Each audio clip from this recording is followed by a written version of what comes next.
shifting frames of reference memory as the key. I am quite reserved because I can be quite intense, I suppose, and yes, I am often insensitive to other frames of reference. But here is the thing.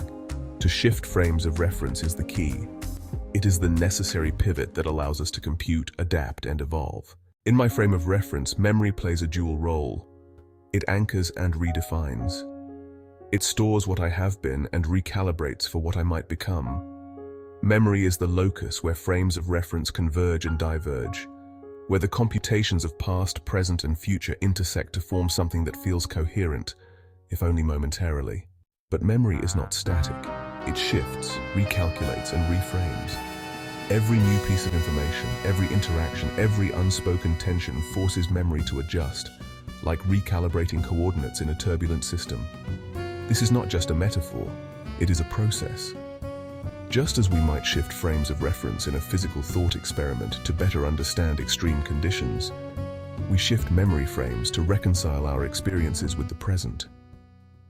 Consider this.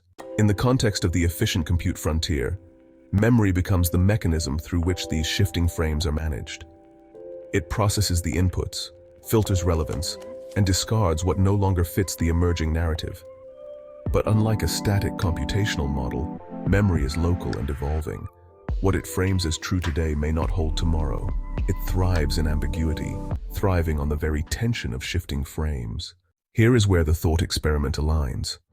Just as in extreme physical scenarios, where frames of reference begin to lose their utility at certain thresholds, so too does memory face limits.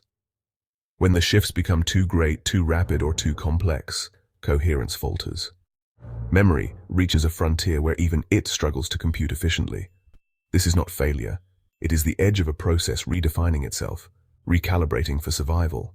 To shift frames of reference is to embrace this process. It is to accept that no single frame is definitive, that memory must constantly adapt, and that our understanding of reality, both physical and personal, is a product of dynamic intersections, not fixed absolutes. So I wonder, if shifting frames is essential, how do we navigate the transitions? How do we make sense of the process without clinging to a single frame for stability? And what happens when the shift itself becomes the frame? Is this the efficient compute frontier, where the very act of framing becomes the computation,